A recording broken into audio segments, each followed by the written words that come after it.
دانت، خاد، خجلی، fungal infection, ان تمام بیماریوں سے اگر آپ پریشان ہیں تو گھبرائیے مت، ہمارا آیوریدک پاؤڈر استعمال کیجیے اور زندگی بھر دعا دیجیے۔ اور ایسی تمام بیماریوں کے لیے اگر دیسی آیوریدک دوا آپ کو چاہیے تو ہمیں کال کریں۔ حافظ ارمان، حافظ عبدالرحیم، جلگاؤں۔ قرآن نے تو صاف طور سے کہا، قرآن کی آیت کیا ہے؟ لا تقربوا الزنا، زنا کے قریب بھی نہ جاؤ، انہو کان فاحشۃ وساء سبیلا، زنا کے قریب بھی نہ جاؤ، یہ سب سے بدتر راستہ ہے، برا راستہ ہے، فحش گناہ اور برائی والا راستہ ہے۔ جی ہاں، قرآن نے مسلم مردوں سے بھی کہا کہ اپنی نگاہوں کی حفاظت کرو، قرآن نے مسلم عورتوں سے بھی کہا کہ اپنی نگاہوں کی حفاظت کرو۔ تو جب اسلام نگاہوں کی حفاظت کی تعلیم دیتا ہے، ایسی پاکیزہ تعلیمات اسلام کی ہے، تو پھر اسلام یہ دنیا جس کو لا سمجھتی ہے، جس کو پیار سمجھتی ہے، جس گندگی کو دنیا لا کہتی ہے، پیار کہتی ہے، اسلام اس کی کہاں سے اجازت دے گا؟ جی ہاں، پیارے آقا صلی اللہ علیہ وسلم نے یہاں تک فرمایا العینان تزنیان، تمہاری آنکھیں بھی زنا کرتی ہے، والیدان تزنیان، تمہارے ہاتھ بھی زنا کرتے ہیں، والرجلان تزنیان، تمہارے پیر بھی زنا کرتے ہیں۔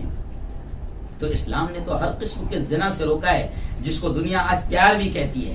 وہ پیار نہیں ہے، وہ ہوس ہے، وہ نفسانیت ہے، وہ نفسانی خواہشات ہے، جس کو تم پیار کہتے ہو، چوری چوری چھپ کے جو کچھ بھی تم کام کرتے ہو، یہ پیار نہیں ہے، نفسانی خواہشات ہے، یہ زنا ہے، یہ حرام کاری ہے، یہ بدکاری ہے، اسلام سے اس کا کوئی تعلق نہیں۔ جی ہاں، اسلام تو زنا سے روکنے کے لیے باقاعدہ نکاح کا حکم دیتا ہے، میں آگے آؤں گا۔ اب لو جو گندگی ہے، جس کو دنیا لو کہتی ہے، میں اس کو گندگی کا لفظ استعمال کر رہا ہوں۔ جو لوگ کہتے ہیں نا کہ نہیں مجھے ہنسی بھی آتی ہے، لوگ کہتے ہیں نہیں، وہ بعض لڑکوں کو میں نے دیکھا ہے، ہمارا سچا پیار ہے، ہمارا سچا پیار ہے، سچے کے پیٹ کے سچا پیار ہے۔ سچا پیار نہیں ہے، یہ تیری ہوس ہے، یہ تیری نفسانی خواہشات ہے۔ اچھا، سچا پیار پھر صورت دیکھ کے کیوں ہو رہا؟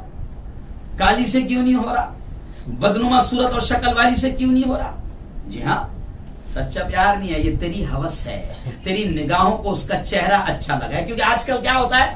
جی ہاں، بس مسئلہ یہ ہے کہ آج کل جو پیار ہو رہا ہے عجیب چیز ہے۔ ایک طرف سے لڑکی بھی اگر کسی لڑکے پر فدا ہو رہی ہے تو جناب اس کے اسٹائل کو دیکھ کر فدا ہو رہی ہے۔ ہاں، اسٹائل کیا ہے، چابی کیا گھماتا زبردست انداز میں، ہے نا، بائک کیسی چلاتا، کٹ کیسا مارتا، اور چلنے کا اسٹائل کیا ہے، رہنے کا اسٹائل کیا ہے، تو لڑکی اس کے اسٹائل کو دیکھ کر فدا ہو رہی ہے نا، اور لڑکا اس کے چہرے کو دیکھ کر فدا ہو رہا ہے۔ شادی کے بعد میں پتا چلتا ہے کہ وہ جو چہرہ تھا وہ 1000 روپے میک اپ رہا کرتا تھا، اور شادی کے بعد اس لڑکی کو بھی پتا چلتا ہے جو اس کے عشق میں اس کے اسٹائل کی دیوانی اور بڑی فین اور بڑی عاشق ہو گئی تھی اور بڑا پیار کرنے لگی تھی اور ماں باپ سے بغاوت کر گئی تھی، تو شادی کے بعد پتا چلتا ہے کہ اس کا سارا اسٹائل ادھار کا تھا۔